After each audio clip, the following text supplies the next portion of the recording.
ஒரே நாடு ஒரே தேர்தல் முறையை தமிழகத்தின் மறைந்த முன்னாள் முதலமைச்சர் கலைஞர் கருணாநிதி ஆதரித்தார். ஆனால் தமிழகத்தின் தற்போதைய முதல்வர் மு.க.ஸ்டாலின் எதிர்க்கிறார் என்றும் திமுக அரசு அதன் தலைவர்களும் மக்களை ஏமாற்றி திமுக இரட்டை வேடம் போட்டு வருவதாக ஆந்திர மாநிலத்தின் துணை முதல்வர் பவன் கல்யாண் குற்றம் சாட்டியுள்ளார்.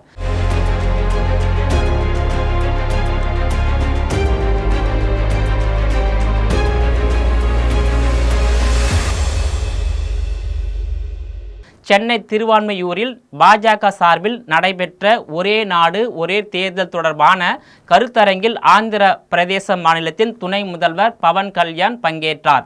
அப்போது நிகழ்ச்சியில் பேசிய பவன் கல்யாண், தமிழகம் சித்தர்களின் பூமி, கடவுள் முருகனின் பூமி, தமிழகம் வீர விளையாட்டான ஜல்லிக்கட்டு போட்டி நடக்கும் பூமி, ஒரே நாடு ஒரே தேர்தல் குறித்து திமுகவினர் பொய்யான தகவல்களை பரப்பி வருகிறார்கள் என்றும் தெரிவித்தார். குறிப்பாக திமுகவினர் தொடர்ந்து சிலர் இரட்டை வேடம் போடுகிறார்கள். தமிழகம் திருவள்ளுவர், பாரதியார், எம்ஜிஆர் வாழ்ந்த பூமி.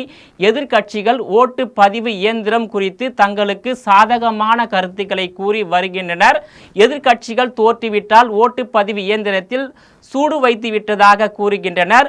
மாமியார் உடைத்தால் மண்குடம், மருமகள் உடைத்தால் பொன்குடம் போன்று எதிர்க்கட்சிகளின் செயல்பாடுகள் அமைந்துள்ளன என்று விமர்சித்துள்ளார். ஒரே நாடு ஒரே தேர்தல் முறையை தமிழகத்தின் மறைந்த முன்னாள் முதலமைச்சரும் திமுக தலைவராக இருந்து வந்த கலைஞர் கருணாநிதி அன்று ஆதரித்தார்.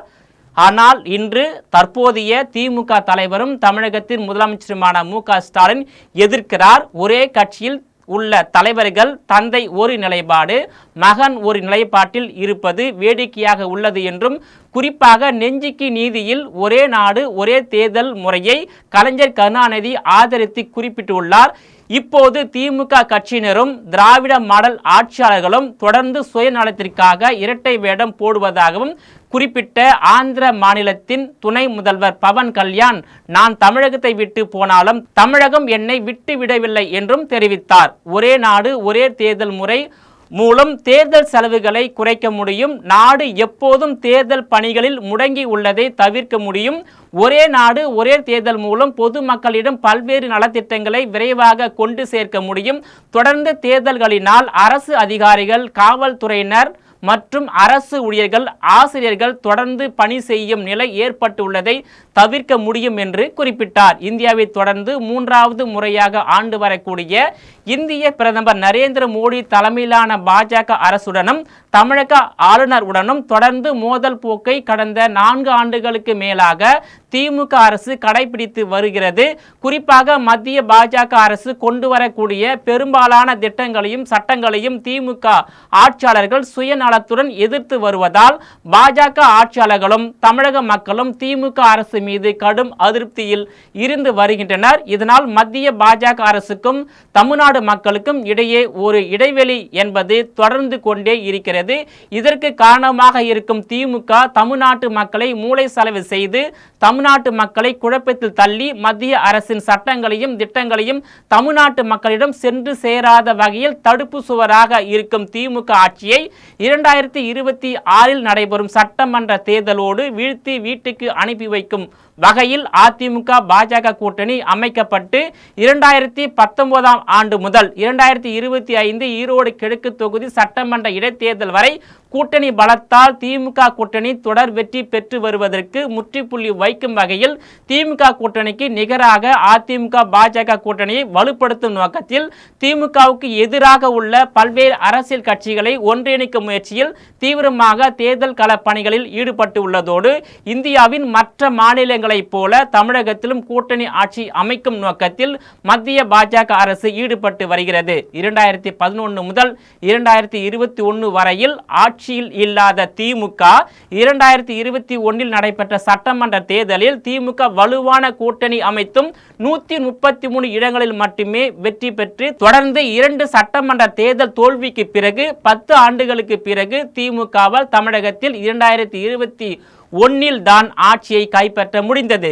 இந்நிலையில் 2026 நடைபெறும் சட்டமன்ற தேர்தலில் திமுகவால் 100% தமிழகத்தில் ஆட்சியை மீண்டும் தொடர்ந்து 2வது முறையாக கைப்பற்றுவதற்கான வாய்ப்பு இல்லாத நிலைதான் ஏற்பட்டு உள்ளது என்பதில் மாற்று கருத்து இருக்க முடியாது என்று தமிழக அரசியல் நிபுணர்களின் கருத்தாக உள்ளது. குறிப்பாக 1989 ஆண்டு முதல் 2021 ஆண்டு வரையில் தமிழகத்தில் திமுகவுக்கு நிகராக அல்லது மாற்றாக மாற்று கட்சி வலுவாக இல்லாததன் காரணமாகவே மாற்றத்தை விரும்பும் மக்களுக்கு வேறு வழி இல்லாமல் 1989 ஆண்டு, 1996 ஆண்டு, 2006 ஆண்டு, 2021 ஆண்டுகளில் நடைபெற்ற சட்டமன்ற தேர்தலில் திமுகவின் ஆட்சியை தேர்ந்தெடுக்க வேண்டிய நிலைக்கு தமிழக மக்கள் தள்ளப்பட்டிருந்தனர்.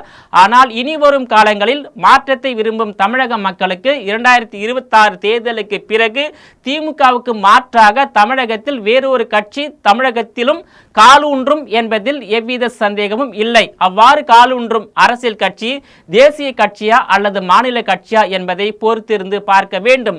குறிப்பாக திமுக தலைமையிலான கூட்டணியில் இடம்பெற்றுள்ள அரசியல் கட்சிகளின் தலைவர்களுக்கு அண்ணா அறிவாலய திமுகவின் ஆட்சியாளர்கள் தமிழ்நாடு, தமிழ் இனம், தமிழ் மொழி உள்ளிட்டவற்றை மறைமுகமாக அழித்து வருவதை புரிந்து கொண்டு திமுக கூட்டணியில் உள்ள அரசியல் கட்சி தலைவர்கள் திமுக கூட்டணியில் இருந்து வெளியேறினாலே தமிழக மக்களும் திமுகவை முற்றிலும் புறக்கணித்து விடுவார்கள்.